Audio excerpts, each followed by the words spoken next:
And welcome everyone to another exciting journey on the energy that surrounds us. I'm your host, Michael, and today's guest is an amazing guest. We've been talking backstage and have a lot of great information to bring forth for you all. And so I am so honored and blessed to have her on the show as a guest. And fingers crossed because she gave me the pronunciation of her name. So I'm hopeful it's still in my brain and will come forth. I've been practicing it. So here we go. I give you the one, the only empathic quantum extraordinaire, Anja Zubair. Almost. Almost. It's Anya, yeah, but Anja. yeah, almost there, but all good. Thank you. Nice to be here. Well, welcome to the show and thank you for being a guest. Yeah, thank you for inviting me. And so, for those who may not be familiar with you, your journey, and your work, do you mind giving a brief explanation or introduction, so to speak? Yeah. Oh my gosh, what can I tell? So human brains usually, it's like, okay, what was before and what is now? Yeah. So I can say I was a corporate recruiter, corporate headhunter, and today I'm an energy activator, a purpose mentor. I support empaths to transform their sensitivity into superpower. And I'm also recovered people pleaser. I was a massive people pleaser. So, yeah, and I like to talk about that. So, I'm looking forward to today. I have to say, I used to be a people pleaser too, and I somewhat, I will admit, when I first started as a podcast host, was a people pleaser because I thought that's what I had to be to make the show work. And so, yeah, why do you think it is that people easily fall into that trap of people pleasing? Because we were taught that it's nice to be kind, we have to be kind. And between kindness and people pleasing, it's a very thin line. Because when people they don't have their own strong personal boundaries, they can really deplete their energy, and they can get surrounded with a lot of people who are just taking, and they're just giving, and at the end, like, you are left with nothing. And I also teach people that you cannot pour out of an empty cup.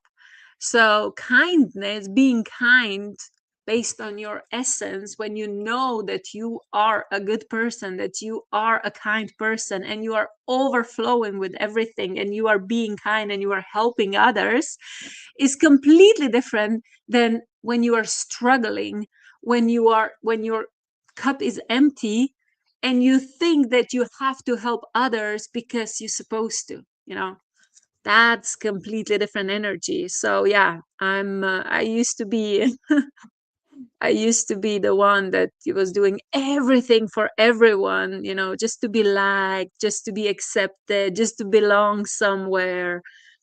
But I'm not doing that anymore, and my life is so much better now. Well, good. And for people who may not be aware that they are in the people pleasing mode, what do you feel like are some signs that if you notice these patterns, yeah, you're in the people pleasing program and Yeah. you need to get out? Well, recently I wrote this article about 5 shadows of empaths. Because empaths and highly sensitive people, like, we really feel a lot. And sometimes we feel things that they are not ours, but we just, we take as they are ours. So, um, 5 shadows of empaths. Yeah. First is definitely escaping into fantasy world. When something is yeah, when something is not wrong, but when something is hard in our life, and we are on the spiritual path, and we see things, we feel things, and we start escaping in different realities, in different dimensions. And then the second one is yeah, lack of boundaries. Then the third one is really this people pleasing. People pleasing, that means that you are practically, that you are putting everyone else before you. Yeah, like you, I'm not gonna go into this conclusion that, oh my god, you don't love yourself. It's not, I mean, it is, in essence it is, because if you don't love yourself, you cannot love anyone else. Yeah, that is the fact. You cannot love anyone else because you don't have the capacity to love anyone else if you do not love yourself. So people pleasing is just saying yes, yes, yes, yes, yes, yes, yes, because you think you have to say yes, or like because you want that people like you, that people accept you, that people say, hey, you belong here. you know um so people pleasing is a very, very sneaky thing, because like I said, between kindness and people pleasing, it's a very, very thin line. So when people do that, they usually start doing that in relationships. They say yes, even though like their body is saying no. Like you feel that you don't want to do something, but you say yes because like you don't want to be, you don't want that people say, oh, he's so mean, or rude, or yeah, yeah, you don't want to offend anyone, or you don't want that people think something bad about you.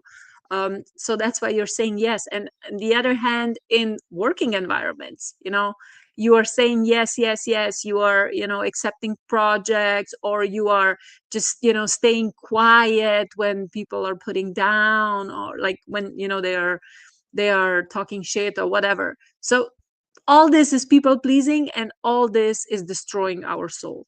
And I'm here to, yeah, to raise awareness about that, because I used to be like that. And it nearly destroyed me, but it didn't, because I'm still here. No, and I'm glad it is. And I'm noticing, is that a Merkaba behind you? It is. Yeah, it Okay, is. And this one is my own. So that one I didn't paint. This one I bought, but this one I painted. very cool. It's almost like this flower of life mixed with a bunch of other self love. Hmm. I've always heard people talk about self love, and yes, this is how you have to heal this and, find your inner self love and bring that about. But I've also heard of like radical forgiveness, but I've never heard the term radical self love. Yeah, this term came through very recently. I mean, I've been on this journey, self-discovering, and how can I say, self-fulfillment journey for quite a while now. And also, plant medicines and different sessions and mentors and coaches and, teachers, and a lot of information, a lot of experiences in very different levels, very different dimensions. But when we really get back to the fact that, hey, we are fractal of God, you know, we are consciousness experiencing itself, and we are perfect just the way we are. Just the way we are. There's absolutely nothing wrong with us. Nothing. Because everything that we think it's wrong with us, we've been told. Somebody told us. Yeah, they like, we've been taught like, hey, your, I don't know, root chakra is blocked, or hey, you don't have abundance because of that, you don't have partner because of that, you don't have this because of that. And then at some point it's just like, fuck off. You know, it's okay whatever you're saying, but it's like I don't have to accept it. So this is like radical self-love, that you really put yourself in the center of your own universe, and you say, I'm perfect. I'm absolutely perfect just the way you are. I mean, I am. And my work here is really to experience life. I don't know what's going to happen because I don't have the script. Like, I don't know the script, by, like, how do you say it? Like, I didn't remember all the script. Like, I don't know what's going to happen tomorrow. So I have everything what life throws at me, like to me, as a gift. I don't know, but I just take it as an experience. I mean, I'm learning now to really take it as an experience. So, yeah, the bottom line is there's nothing wrong with me. There's nothing wrong with you. Each and everyone who is now on planet Earth. And we are in this together. And, it's playing one role. Like we are pieces of the puzzles for each other and for collective or whatever. um and we are perfect, we are just perfect, but we are figuring out, we are figuring out our roles and all the dynamics and all the information and like energies, like everything we are figuring out, we are remembering, but there's nothing wrong with us. Yeah, and it's interesting you bring that up because I was just thinking in my mind, and seeing how, the world we used to be in is not the world we're in today. And one of the aspects that I was, like seeing in my mind as you were talking about that is, we had the view of the models like in the 80s, 90s, where it's like toothpick. They have to look this way. Now you get models and they're like any size, any shape are models now. And it's like, oh, we've broken that mold. And I'm like, wow, I wonder how many people realize that that mold is was something else and was putting people in harm's way because they were told you have to stay this and you have to be this, and now the world is nope, now you can do whatever, and this is the new human look apparently. And so it's going along with what you're saying about loving the self is we don't have that 80s version of we have to starve ourselves to fit the mold to be what everybody is like, this is what we're supposed to look like, to where now we're kind of more free to, like, if you want to eat a burger and go model a bathing suit, you can do that. It's not a, oh my god, you're going to lose your career anymore kind of world, or at least it appears that way. Yeah, but it's also, there's a next level. Again, I'm not going to go into details with this, but it's radical self-love is really accepting everything about being a human. Everything. So, for example, you go to the bathroom, and this is like not, in society, like in public, it's not really desire to talk about, oh, how I'm going to the bathroom or whatever. Like we like we are human, that's completely normal, but who said that this is wrong, or like who's it's not appropriate, to speak, to show, to whatever? It's like, come on, you see, this is radical self-love, to really really accept on all levels who you are, because we are here now as human beings, and we are freaking perfect. And just ask, like, what is wrong? Like, nothing is wrong. We're just figuring out like why we are, different from each other. And like, I have this gift, you have that gift, I have this, you have that, I look like that, you look like that. But that doesn't mean that something is wrong or right, you know so in my perspective, again, I'm sharing my perspectives, like based on my experiences, based, like in the world I live in. That doesn't mean that everybody else needs to see how I see it. But yeah, I'm so not gonna shut up about my perspectives, No, especially if somebody asks me. yeah, I am interested in your perspectives, and I'm kind of wondering when you were, going along your path and on your journey, what, how did the unfolding of where you are today start, and what was the impact, on you? Was it like, oh my gosh, traumatic, or was it like just woke up and was like, hey, I have a new way of thinking. This is how it's going to work. And it unfolded.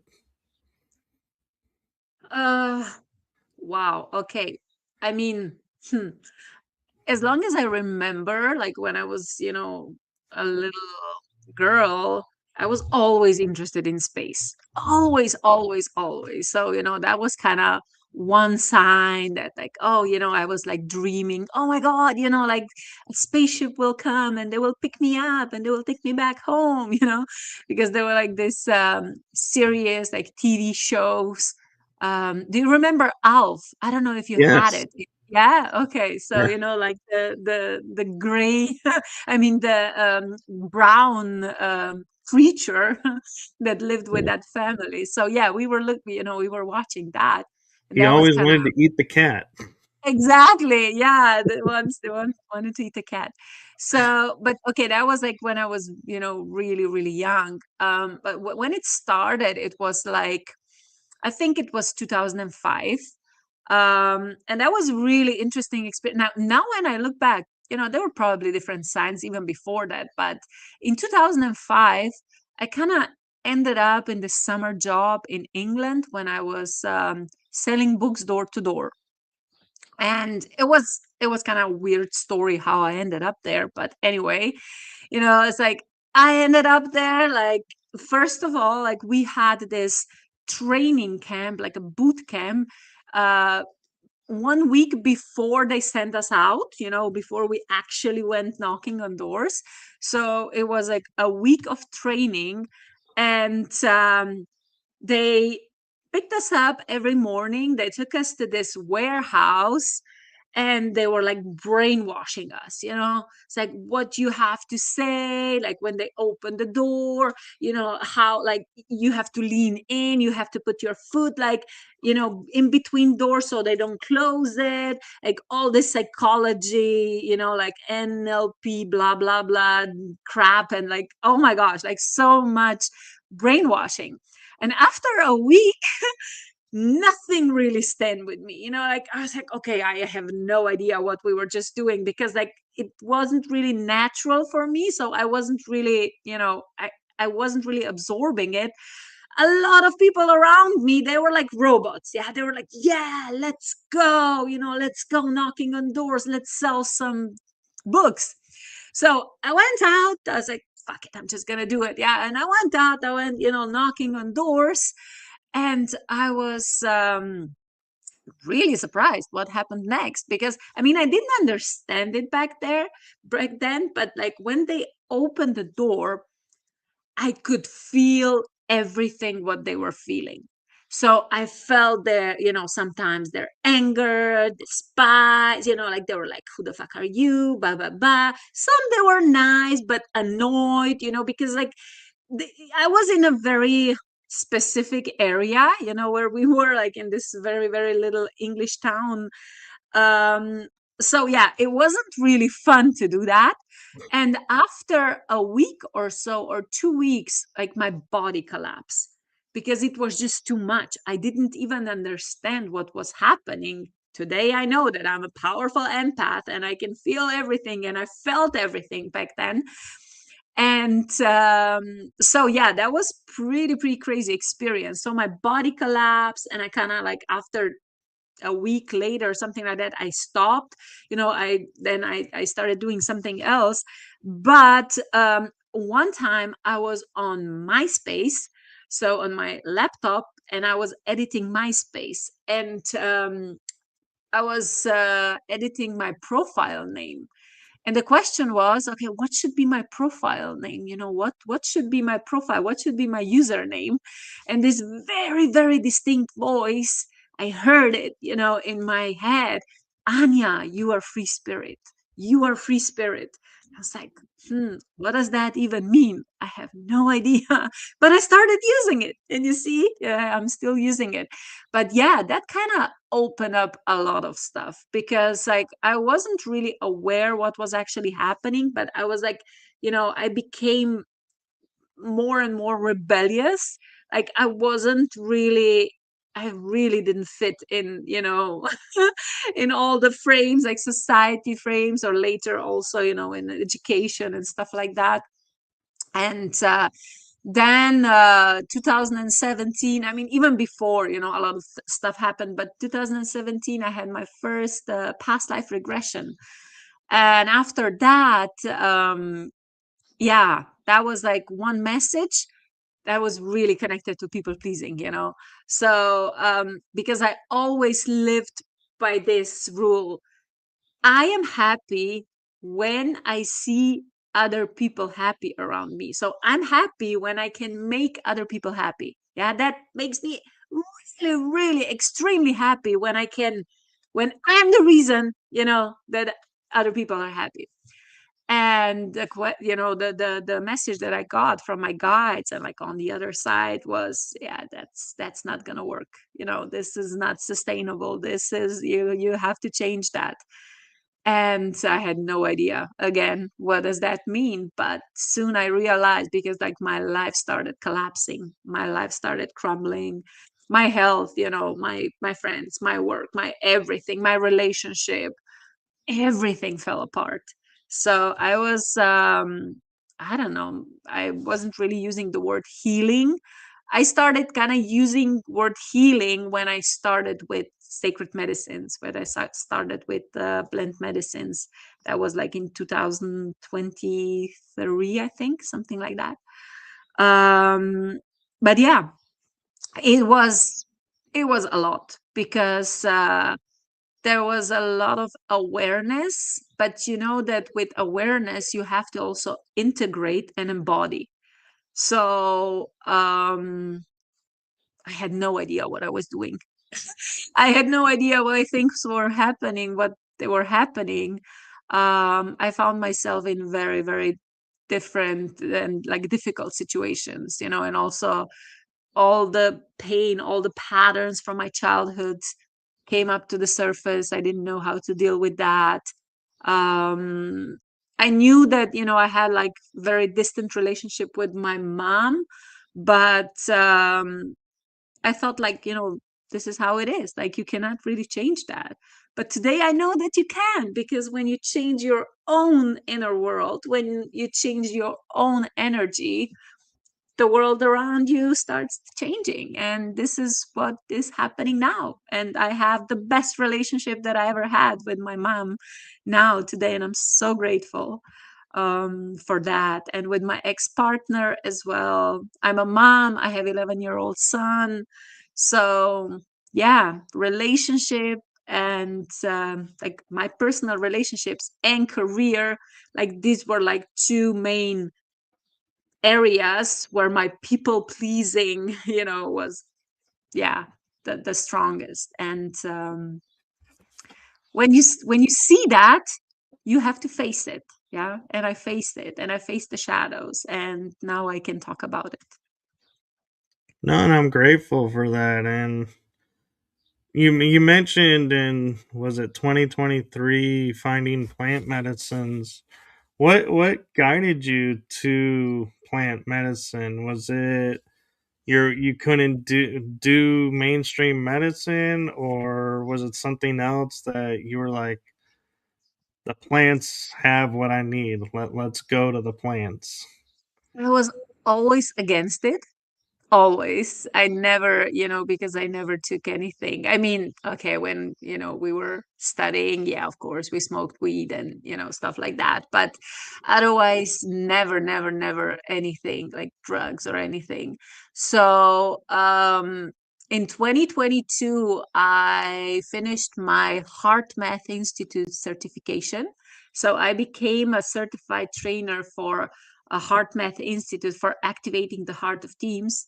And I learned a lot, in a very scientific way, the power of our heart. And at the same time, when I was learning this scientific fact about the heart, the power of our heart, the power of collective intention and collective heart energy field, a collective field, like how everybody's contributing to the collective. um Also, on this path, also really really interesting stuff started happening, like altered state of consciousness, even before plant medicine. Yeah, like when I had, for example, past life regression, that was kind of the first thing. But then it's just started like dreams, and I started seeing things, feeling things, you know like really really perceiving different dimensions. And then in 2023, I think it was 2023, yeah, I got invited to a group MDMA session. So that was kind of my first experience. And oh my gosh, that was incredible because like for like, I don't know, 2 or 3 hours, I was just like, dancing around. I was like, I'm love, I'm light, I'm free spirit, I'm love, I'm light, I'm free spirit. I was like in complete bliss, it was, oh, this is amazing. And yeah, when you experience something like that, you want more. So I started doing it regularly. But of course, when you start digging in your subconscious, sooner or later, yeah, a Yeah. lot of other stuff comes to the surface. So yeah, a lot of very very unpleasant things also came to the surface. And then I went deeper, at the same time, like I went deeper deeper deeper, and more and more things came up to the surface.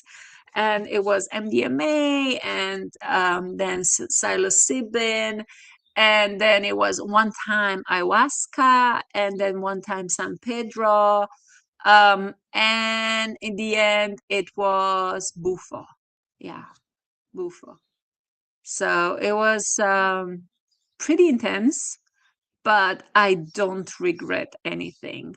Not that regret, but what I learned from all this, it's all about integration. It's all about integration. Like whatever you see on these journeys, like you see it for a reason. And this is like, you have to do something about it. Like when you face certain situation in your life, like in your physical life, yeah, like you can use the awareness that you got on these journeys. Sometimes like they make no sense. And I didn't understand, I didn't get everything, like what I was going through. But yeah, I kind of learned how to really observe myself, like how do I feel in certain situation, and really start regulating my nervous system, connecting to my heart, really being aware of my role in a collective field, and what I want. Yeah, like that was the main question, like, Anya, what do you want? Like what do you really want? And this is a question that a lot of people, they ask themselves, but they don't know the answer. So, Very true. And I'm curious of all the plant type experiences that you were listing, like ayahuasca, San Pedro. Which one surprised you the most? What happened with it? And which mm, one kind of do you feel like had the biggest impact on you? The oh my gosh. experience. Yeah, there were many. I mean, MDMA, I had quite a lot of like in 1 year, or like in 1 year and a half, I had, or 2 years, I had a lot of um sessions, with MDMA. So with ayahuasca, I only had one time. it was like I heard the calling and I went. So that was kind of interesting because I had this expectation, about it. Everybody were like, you have to prepare. You're gonna be, you're gonna throw up. Just bring a bucket, like bring extra clothes or whatever. And yeah, I did. I was like, really prepared. I brought everything with me, extra clothes, bucket, toilet paper, because you hear all these crazy stories about it. And when I took it, it was incredibly gentle. Like it was mind blowing because all the purging that was happening, it was happening through tears. I felt a lot. Yeah, I felt like because I was always a warrior, and I was like really, the tough one. Like I was really, and I could feel the edges, like like when you have the edges. So in when I was on ayahuasca journey, the edges started like smoothing, like they became more smooth. So like when everything, became softer, like my body was releasing a lot of that, tension, that power, or um that energy. So everything was purging through, I was purging through tears. And that was kind of mind blowing. That was really, really surprising for me because I didn't expect that. That was quite beautiful. Yeah. No, that's amazing, and it's amazing how you just it almost seems like stumbled into these experiences. It's not like you set out for them, and so that's really interesting too. And one thing I'm curious about is, what was your awakening like to understanding dreams and seeing dreams in a new way? Hmm. I still don't know. Sometimes, I mean, now I'm really aware that we just go away. So we are like astral traveling, in our dreams. So when I when I remember, I'm not doing that regularly, and I probably should, but it's like before I go to sleep, I'm like, okay, keep me safe wherever I will go, be grounded, and yeah, don't get caught up in, some weird dimensions or whatever. Because I know now that we are not alone. Yeah, we are surrounded with higher beings all the time. Um, but yeah, for example, today it's a really interesting question because today I actually I was dreaming, like my dreams were about my ability to remote view. Like it's so weird because I never thought about, oh yeah, I'm a remote viewer. Yeah, I never like identify myself with that. But in my dreams, like literally last night, it's like I was looking through eyes, and it was dark, but then suddenly something opened and I was like in my dreams, oh, so I can go, okay, let's check it out, this situation, or let's check it out what this person is doing. Like it was so weird. So when I woke up, I was like, holy shit, that was real. Like, can I really do that? Or like I remember everything. So it's like, okay, let's see what unfolds from that. But yeah, um conscious dreams, I mean, I also had experience with is it like lucid dreaming? Yeah. Yes. Lucid, yeah. So basically, um I knew what I was doing. Yeah, like I could, I was making decisions in my dreams, and I could really, I was kind of guiding the flow of my dreams. But sometimes you just, yeah, you are just thrown into this crazy world or whatever story, and then in the morning it's like, okay, what the fuck, like I have no idea what happened, but it's like, yeah, okay, I'm good, I'm awake. So I cannot really say that I'm an expert in dreams or I have like complete control over them. Um, but I know more about myself and about, the process than, for example, I used to know, like, I don't know, like 10 years ago or something like that. So when you look at dreams, do you look at like what's happening symbolically, or do you just look at it as experience and get the insight that way? Both. Yeah, both. Sometimes, like when I feel there is some kind of meaning, there is, okay, it's some kind of symbolism, but otherwise, I'm not really looking for a meaning. It's like, oh my God, I saw this. Oh my God, now I have to look up, what does it mean? Like, I'm not really doing that. It's really just how I feel it. Like if I feel that they are carrying a message, it's like, okay, what is the message? That, I don't know, I ask my intuition, I ask my guides, or and I get an answer sooner or later. But it's really interesting when you wake up and you remember the dreams. Yeah. Yeah. So, yeah. So that means that that they are real, that you were somewhere, that you were a part of it. And I'm curious, what advice do you have for people around dreams that they either are the mindset, oh, because I had this dream, there's meaning and there's symbolism in there, so I gotta go look it up. Like seeing a wolf with a dragon. Oh, what does the wolf mean? What does the dragon mean? What is the symbology of them together? Versus just being present and it's an experience. You know, Yeah. how I people think will take everything to one extreme or the other. So, what advice do you have for people when looking at your dreams? And I'm not going to say it's only about dreams, yeah, but for example, whenever we are observing something, we are observing through our own filters.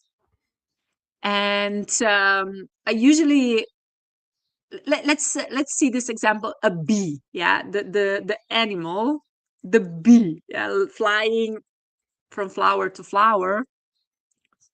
And for one person, a bee is like, oh my God, so cute, amazing, spiritual animal. Oh my God, incredible, incredible. Yeah. So it's like really this positive connotation, positive perspective. But for somebody else who is allergic to bees, for example, like they are deadly afraid of bees, it will be completely different meaning. So different perspective. Same animal, same concept, same thing, but completely different story, completely different meaning, completely different perspective. So we cannot really, you see, there are different levels, there are different perspectives always. So whenever we are observing something, just just ask us ourselves, like, what does that mean for us? What does that mean, for me in this very moment? And the mind is like champion in creating stories, and sometimes these stories are not true stories, because whatever mind creates, it doesn't necessarily come from, I mean, it's not aligned with our heart, what our heart really wants to say. So yeah, like this awareness that whatever we are assuming, or whatever, what kind of conclusions we are doing, we are making, it's through our own filters. So just be as objective as possible and just take it as an experience. And if there is a message, it will definitely show up also in other forms, in other ways. We will not miss out anything. And I'm kind of curious. There's a lot of talk now, shadow work being like brought up a lot. And I feel like I'm starting to wonder when, you have a dream that it's like so profound. You are like, okay, like you're saying, you remember every detail, this and that. And I can't help wonder if that's the subconscious trying to get the conscious mind to go, hey, we need to look at this shadow work over here. We've been putting it off and we really need to look at it. He's not listening or she's not listening. And they go, dream. Let's put it in a dream. And maybe that'll be the catalyst that'll get them to look at it. And so, do you feel like that ever happens? Yeah, absolutely it happens. But like I said, I never stress out about what it means. So it's like whatever happens, it's like shit, like now I'm on this mission to explain what does it mean, or to get the answers, because like if there's a message, it's going to show up in different ways. If our subconscious wants to communicate with us, and it is communicating with us, it's not only in one way, but there are different signals. Yeah, and sooner or later we will get it. So yeah, I know a lot of people who are stressing out about, what happened in dreams, or like, oh my God, I was dreaming this, I was dreaming this, I was dreaming this, like that's a bad sign, that's this. And like their life gets complicated because of that. And I don't think that's the main purpose.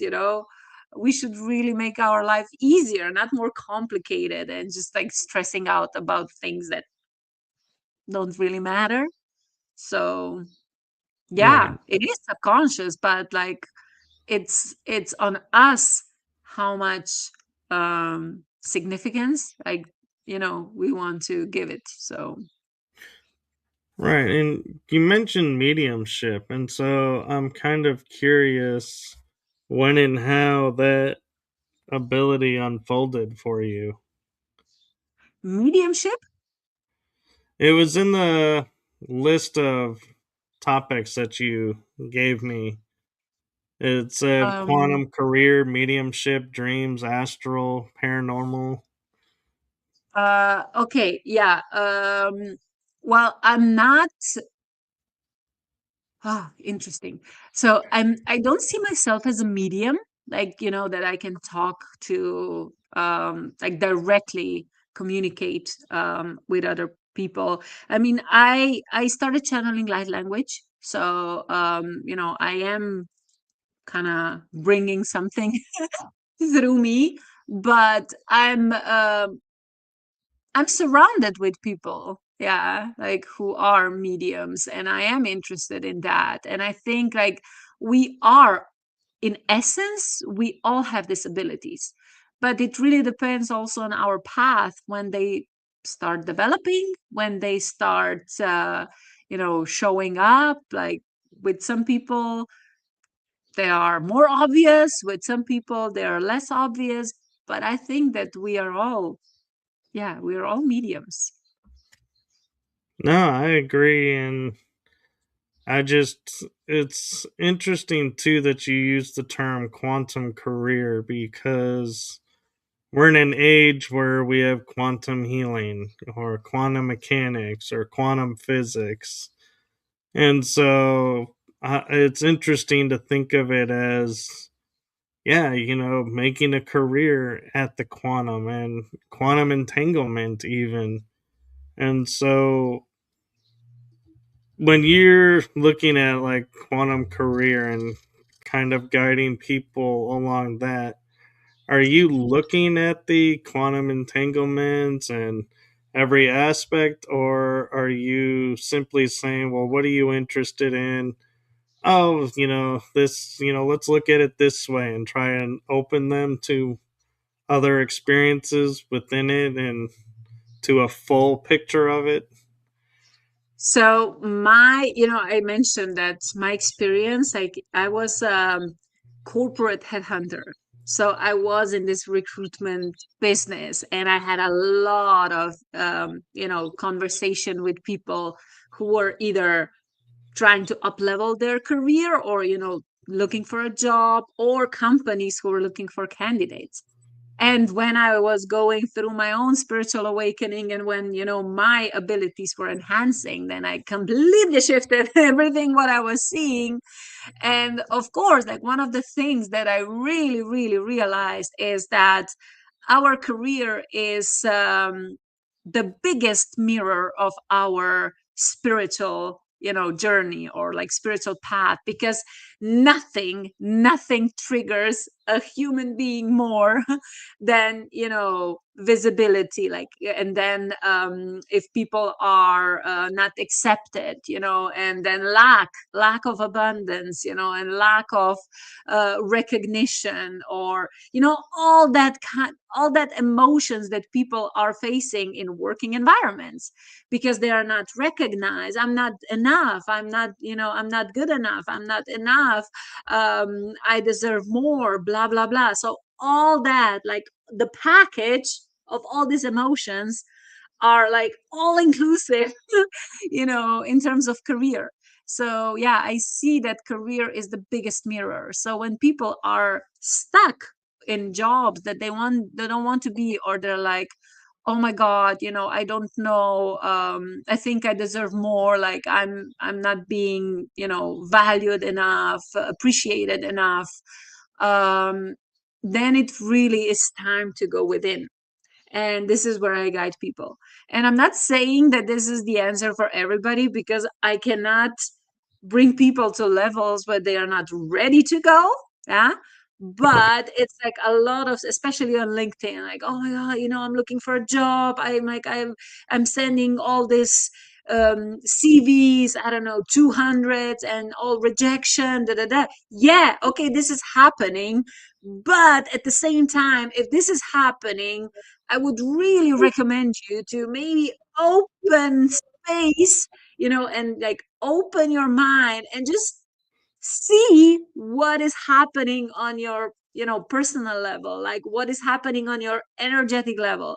Because when energy gets aligned, everything else gets aligned, and also opportunities start showing up that they were not able to show up before, when mind was closed, when energy field was closed. So when people start opening their perception what is possible, also in terms of career, and, believing what they deserve, yeah, a lot of things can change very, very fast.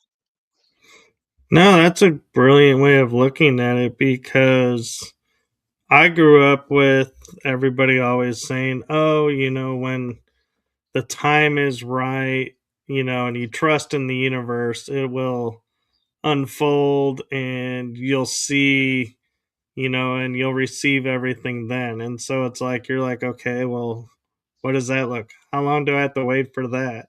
And it's like, again, like you're saying, you're putting it to something else, someone else, and you're not taking responsibility for your own. Yeah. And I feel like, oh, that makes more sense. And man, if I had started doing that sooner, I probably could have skipped out on a few of these, experiences along the way that really didn't make sense. And it's probably that's why, because they weren't supposed to happen, so to speak. I mean, everything, if something happens, it's supposed to happen. Yeah, because it happened. Like, that was the experience, that was on our path. But yeah, when it comes to career, a lot of people, they do not, they are not aware that they can be creators of their own path. And especially with career, it's difficult because it's connected to survival. It's connected to, like, just some essential funds to survive, to be able to live. Because without money, like, now, like, you cannot really, live in this material world. But I'm not saying, like, oh, you have to burn everything. No, like, I'm really, really guiding people based on my own experiences, because I had very interesting also, my career path. I was like fired 3 times, I quit 2 times. Then in the middle of pandemic, I started my company. I had no idea what I was doing. And I was attracting very, very, very challenging people, also as business partners, as my clients. So it's like I'm not gonna say I failed, but I crashed and burned so many times. But I also have risen up, as a phoenix. So I know a thing or two about career empowerment and personal empowerment and jobs, and how to present themselves, how to align energy, how to really show up as who you are, including your inner abilities, including as psychic abilities on CV, and like in this like normal jobs or whatever. Because like when you're hiding yourself, like now the energy, the collective energy, the frequency that we are in, it's not letting that we hide ourselves anymore. That's not the option anymore.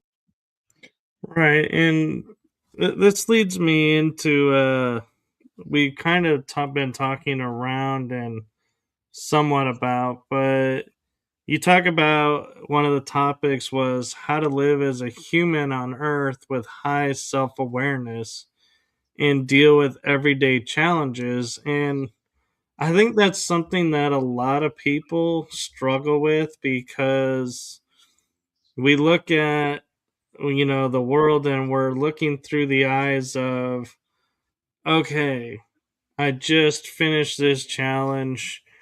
Wow, way to go. Oh wait, now there's a new challenge, and this challenge seems bigger than this one. Oh, and it's like it seems like we kind of like drain ourselves because we're like, oh, another challenge. Oh, another one. I haven't even finished this one, and now there's this one. And it's we put ourselves constantly in this mindset of it's like we're almost in a trap of never gonna get out of these challenges, so to speak, in everyday life. And so yeah, how do we rise above and like not get so overwhelmed by the everyday life challenges that arise? Um, Here I can mention my experience with Bufo, yeah, with sacred medicine Bufo. So when that was in November last year, um, it was crazy. That was really, really profound because it you smoke it, yeah. Like I took like two or three, I think like 2 or 3 hits, so it's like, and instantly in like 10 seconds or 20 seconds, like you're out. So I was like laying on the floor and I started dissolving. And first thing was like my body went into full panic mode.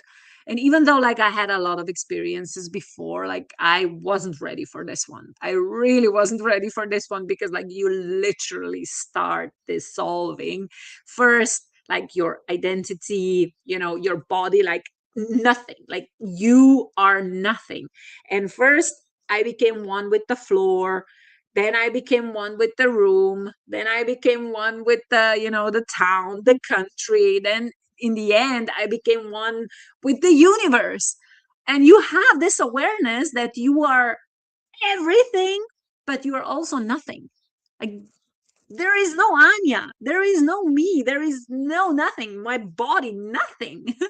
So when I was this awareness, I was this consciousness, pure consciousness, just floating, up in the air, is very, very, very, very strong knowing, or like awareness came through me. And it was, I'm bored, I don't want to be here, this is boring, I'm not gonna float up here, like it's nothing, this is boring, I want to go back to planet Earth. I know, because I chose to be there, I want to experience everything. And it was like, I want to experience, I love walking barefoot on the grass. I love playing with my son. I love hugging, especially like touching, hugging. I love, eating food. I love tasting. I love emotions, like feeling all the emotions. I love incredible nature. I love all that, all experiences that human being can have.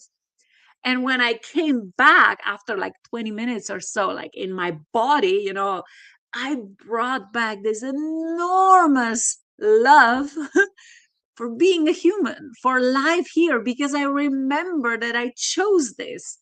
So I'm living now with this awareness. I'm not saying it's like, it's a fairy tale now.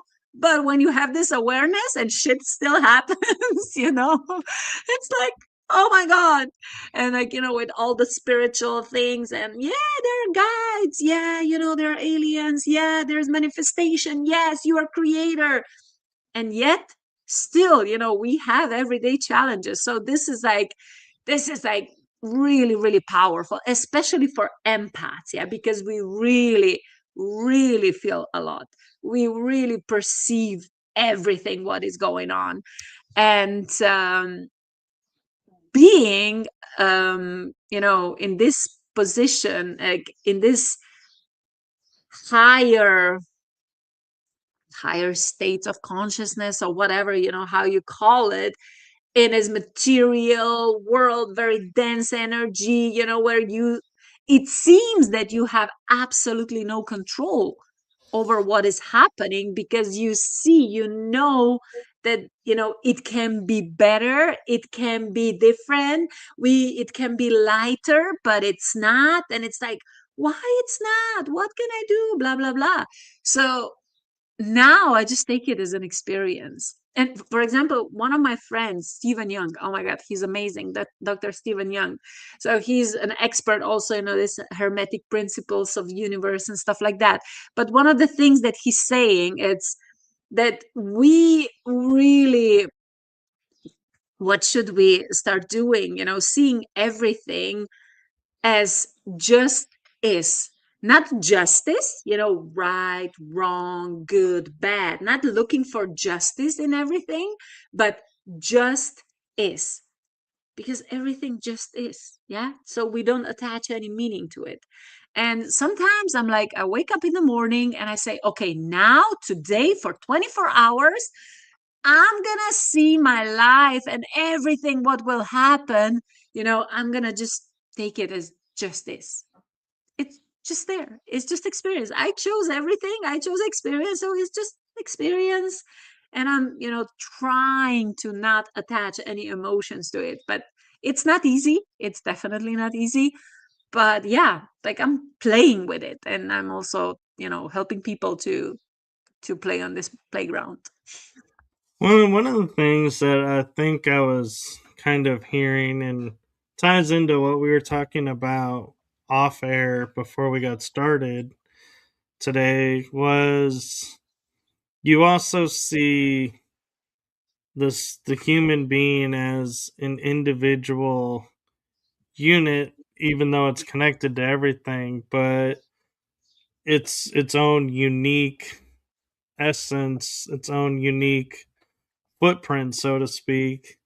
And so I feel like that's why on this earth realm, when we have people that are like, oh, this is how I, did this and I did that, and, examples, like diets or different, like, thought patterns, rewriting thought patterns. Why it works for some and not others is because we are unique. There is no one concept for all. It's all with many concepts. And so that's why I feel like, yeah, people are jumping onto, we call them fads because they come and go. But in reality, it's like, yeah, the body needs what it needs. But when you rob it of that, it's going to let you know, but your mind is saying, but I need to do this because this is what they said is key to achieving this. And the body is like, no, it's not. Stop listening to them, listen to me. And it seems like that's what happened with your experiences is you became more attuned to the body and hearing what the body needed and wanted to do things. Or am I having more reading more into it than really what's there? Yeah, it's absolutely important to tune in to your body and not really listen to whatever, people are saying around you, because there is the most important answer. Yeah, like the answers are here, not out there. And you have no idea how many people I met. And, I'm saying this without judgment, but it's funny for me because I see this bigger picture and they don't, like sometimes they don't. And they were like, oh yeah, like I saw, for example, I was on this, I don't know, journey like with ayahuasca or with something else, and I saw this, and I saw that I'm here to save the world, and or I saw that I'm Jesus, or I saw that I'm incarnation of this, I saw that I'm incarnation of this. And I'm like, nice, good for you. And then I said, last week I met somebody that he's also incarnation of this. No, this is not possible, I'm the only one. And I'm like, well, maybe for you you are the only one, but for me you are not, because I know a lot of other people as well. So that's kind of interesting for me. Like I said, no judgment, but it gives me different perspective. So it's like I always, it's like whatever you created, whether that's a method or channeled or whatever, like, or technique or whatever, like, yes, it's special, it's amazing, but it's not the best one in the world. And it's not, like, it's not better than anything else. So I'm always staying like somewhere in between. I'm always staying somewhere, yeah, like keeping this balance between everything. When I have a lot of people around me, it's like, what, like, let me just, give my perspective, and then you decide what do you want to see. But I'm just saying, this is the bigger picture. And then, if you want to see only your picture, it's okay, no problem, no judgment. But this is my perspective, so you can take it or leave it. um so yeah, this is kind of, this is interesting phenomenon that I see in this spiritual, world or realm, that we are, that people are, they are special, of course they are, we are unique, but that doesn't mean that anyone is better than the other. Right. And it's kind of leading me to a question I'm not sure if you can answer from your experiences or would be comfortable answering, but when people talk about being in tune with their conscious self and their subconscious self and all the nuances therein, how do we tell when they have left consciousness and have entered ego and that their ego is taking over and they're no longer the conscious awareness, it's more of an ego awareness that's being fed? Yeah, I mean, the best thing is that they become aware. Yeah, so like they know the difference. I mean, in the end, everything is the same. Everything is the same. It's just a coin, but like two different sides of the coin. But I always ask them, like, okay, what is your heart saying and what is your mind saying? Yeah. So if you, for example, if you ask your mind, or if I just ask you now, what is your desire? Like, what do you want? What do you want? Your mind will give you answers, like thousand answers. Yeah. Like if I ask you, like, what do you want, Right. Michael? Yeah. What is your goal? What do you want? Yeah, that is one question. You don't have to answer it right now. But for example, and I have like an exercise that I can take you through your heart and connect you to your heart intelligence. And when I ask the same question, your heart, it will give you a completely different answer. So you see, this is kind of one way to show them so they experience like how they are feeling when they're answering the question, you know, based on what the mind is saying, and when they're answering question based on what their heart is saying. Because heart, that's always your soul. Yeah, that's like your, you know, subconscious or whatever. But um I try not to judge even when I speak to people. It's not always their ego or whatever, but it's just the level of awareness, you know, because like if they don't have information and experiences that I have, they have absolutely no idea. They cannot have the same perspective as I have, but they have different one because I wasn't living their experiences. You know, they have different filters. I have different filters. We all have filters. So yeah. And I also have ego, you know, like I mean, I'm aware of all parts of myself, and there are a lot of that I'm still not aware of, but everything that came up to the surface that you know, faced them, I am aware. And, you know, I'm talking a lot with my inner child. Yeah, also, you know, things that show up and I'm like, oh, what the fuck, you know, I thought that this is gone already, but no, it's still here. It's okay. So I think like the most important thing is that we embrace it, that we do not judge it or you know, say this is bad, this is wrong, this is not how it should be. But just accept it, because like when we accept it, they lose power over us. That's true. And I've recently come aware of something, and I don't know if it's just my mind trying to complicate things or what, but I look at like people and they're like, yeah, I've done shadow work as an adult. I've done inner child work. And I'm like, okay. Then I look at the situation and I'm like, well, but I never really hear anybody say, oh, I did this inner teenage work or inner young adult work if they're an older adult. And so I always, in my mind, I'm like, do we solve everything as the inner child and adult, and whatever happened as teenage young adult gets fixed from the inner child? Or why do we not ever think we need to look at those times in our lives and heal wounds there? Yeah, interesting question. I mean, it's all programming. Yeah.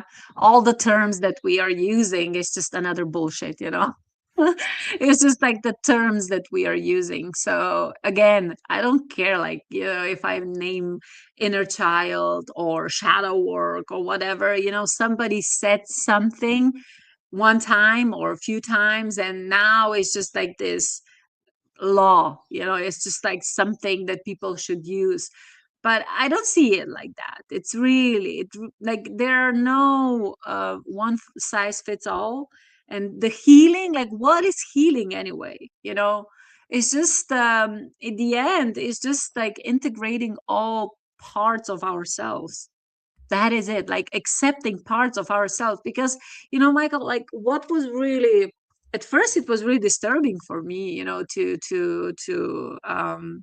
yeah, to recognize that, to be aware of that.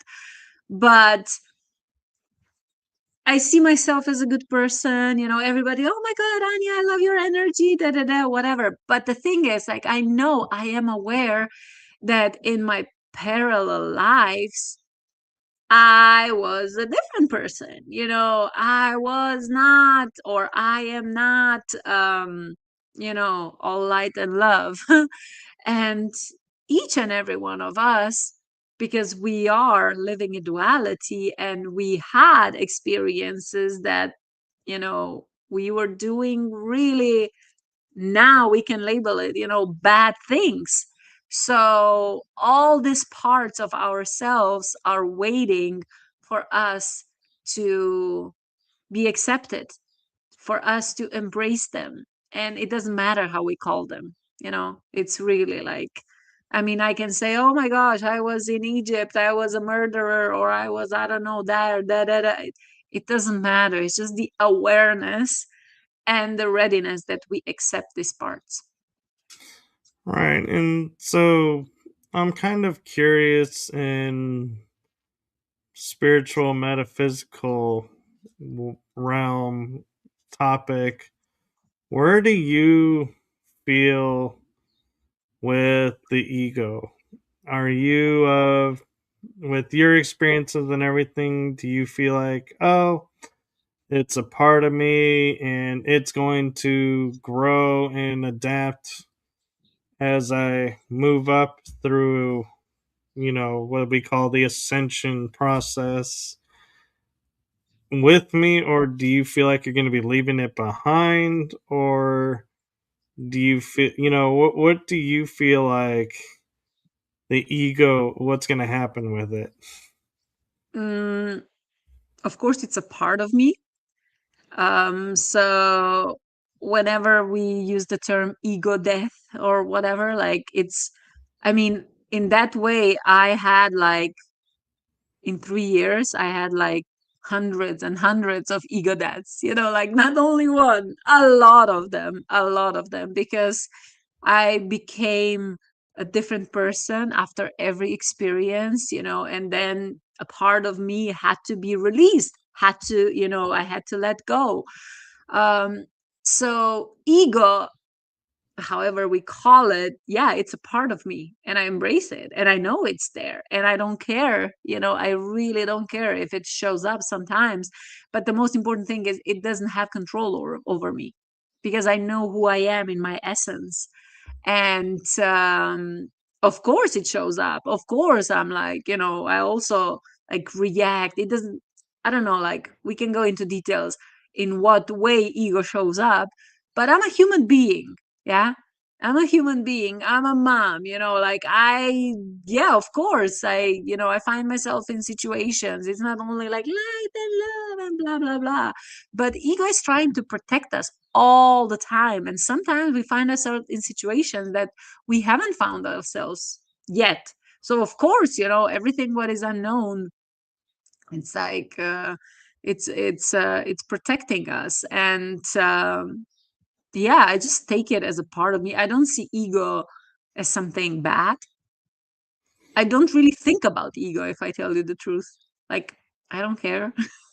It's there, it's part of me, but I know who I am. So, like, party on. Like, there are thousands of different parts of Anya. So, yeah, let's have a party.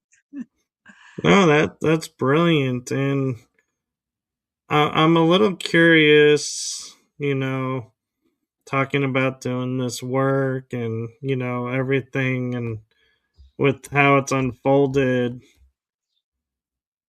What would Anya today, would you want to go back and say in what you viewed in your childhood as your hardest day? What would you go back and say to yourself in that moment? You are amazing, you are incredible, you are here for a reason. Just do not stress out, and love yourself, and everything's gonna be okay. Everything's gonna be okay. But this, that I'm really amazing, unique, fantastic. I'm here for a reason. The world is really, really a better place because I exist, because each and every one of us exists, and I'm never alone. I'm never alone. I would say you are never alone. You are always, always surrounded with love. So yeah, because I always felt alone and I always felt excluded, and I never fit in.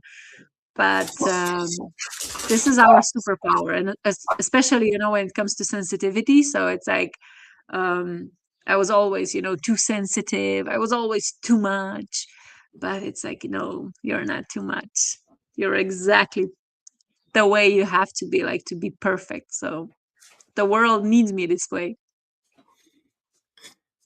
Very true, and I love that. And we talked about, you said, aliens existing and everything. I'm kind of curious with all your experiences if you've come across the term like star seed or hybrid, and what your thoughts around that is. Like, do you feel like you are, or do you feel like you don't know, you don't have enough to answer that? Well, again, starseed is just a term. Yeah, like we created this term and like we gave it a meaning. But okay, let's use the word starseed. Yes, and because I know, because I saw myself on different planet, I know that I'm not from here. I literally saw a spaceship, also in my, in my altered states of consciousness journeys. And so, one time, like when I was connecting to my heart, I was pulled out of my body and I ended up on a spaceship as well. When I started channeling light language, I really didn't understand what was happening, and then just message, "Okay, you don't have to understand, but just, you are a channel for this, and just share it, just share it." So I know that I'm not I am from different planet. I actually, one of the planets that is really, really strongly connected to me is Sirius B. Uh, so yeah, there's a lot, to talk about this, and I'm meeting so many also star seeds, all over the world. Now we are attracting each other, into our energy fields. It's so amazing when we start remembering, recognizing each other. Yeah, and it's beautiful. So in terms of star seeds and aliens, and yes, of course, I say it's real because I experienced that, but it goes way deeper, and it's much, much more than only these two terms.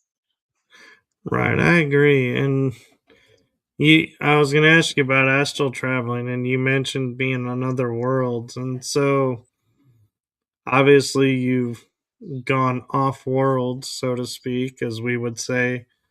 But instead, I'm going to ask, of all your traveling, in the astral realm, what experience or experiences that you had left the biggest impact and was like the most surprising to you? Like when you got where you were going, you're like, whoa, this this kind of place exists? What? Like what surprised you the most with the astral? Yeah, I had a lot of these experiences, and then it was a little bit too much. So I really, like, I always had a lot of problems. You see, I didn't understand, but then when I was kind of, becoming more and more aware of these processes, I realized that I was not grounded. I was like all the time, my crown chakra was like wide open, and like I was always connected, to galactic energies and stuff. But I had a lot of problems with grounding. And now in last 2 years, it's really about grounding and embodiment for me. So now I'm like, really, like I know, and it's such a different experience. And even now when I say, okay, astral traveling or whatever, it's like I don't really surrender, but it's like, okay, it's just like, okay, yeah, this happened. Like, and before I was like, oh my God, like I was really into it, and I wanted more, I wanted more, I wanted more. And yeah, one of the things, for example, when I was pulled out of my body and I, found myself on this spaceship on like a medical table, but I wasn't afraid.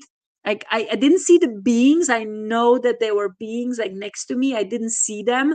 I felt them and they were doing something, but I wasn't afraid. It was just like a kind of upgrade or whatever. And my energy, like what I remember was, really? Now you're doing this now? I don't have time. Come on, leave me alone now. Like, why did you have to pull me up now?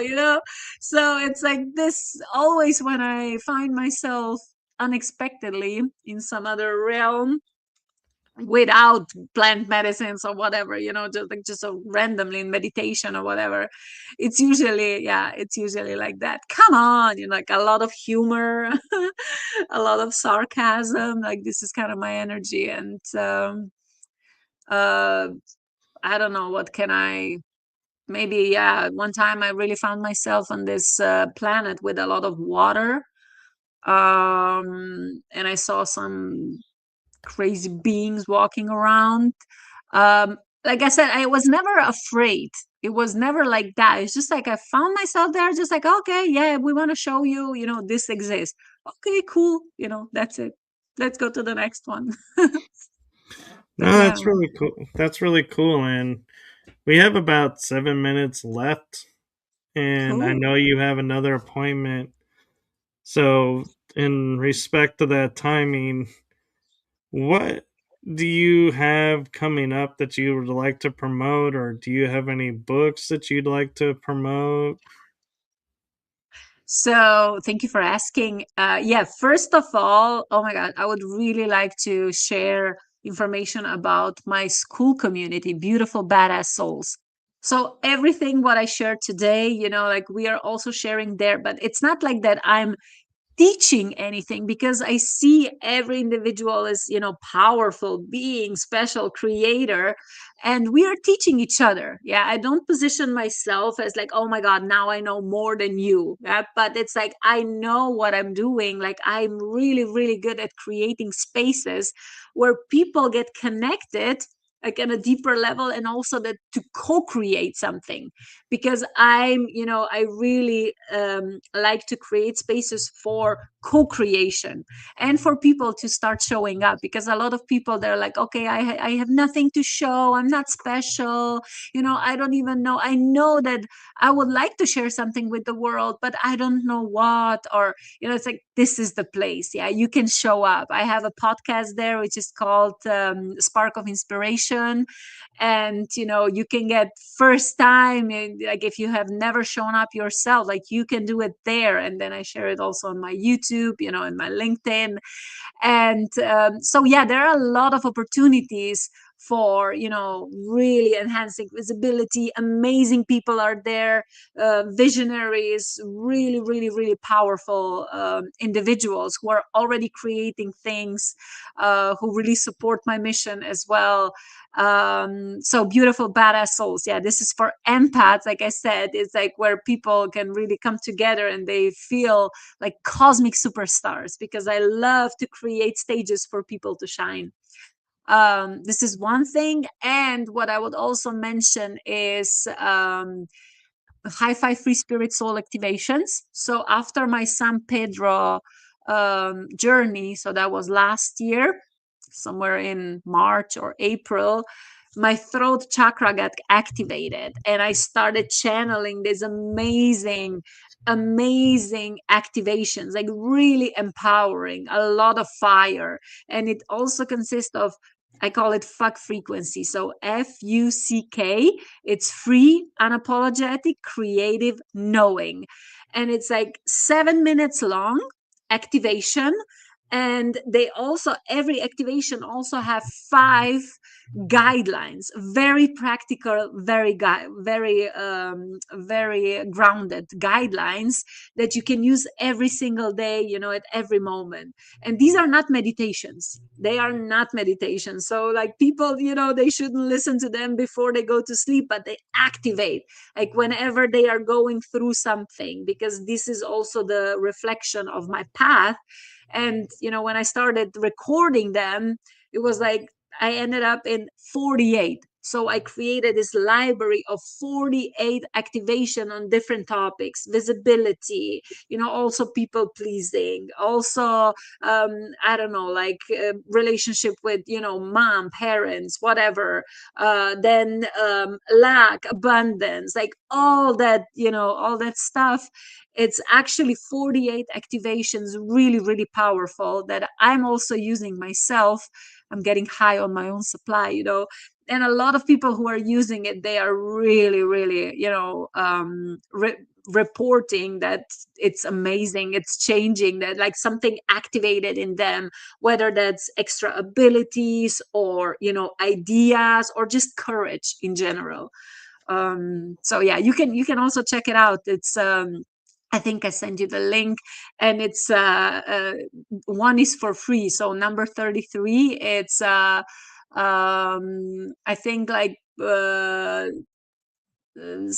believe in yourself or something like that in times of uncertainty, like really powerful activation that I would suggest everyone to listen. And if they like it, of course they can purchase the whole library.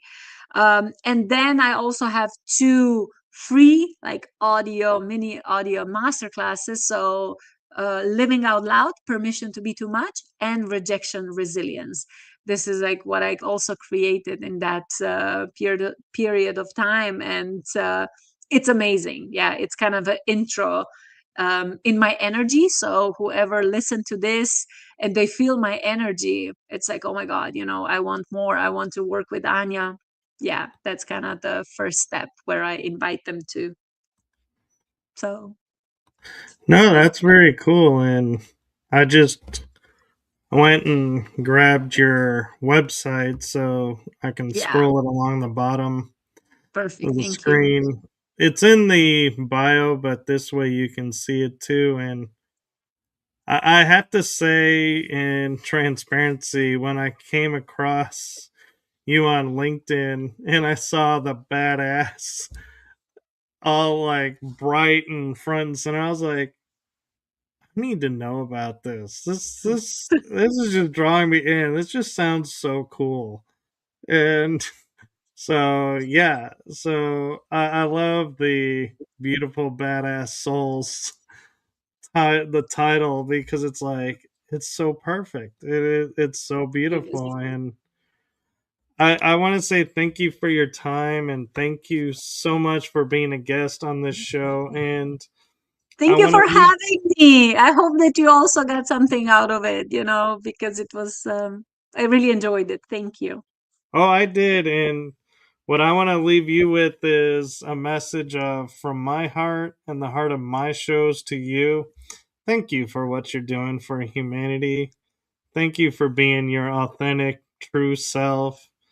And thank you for bringing you to this world.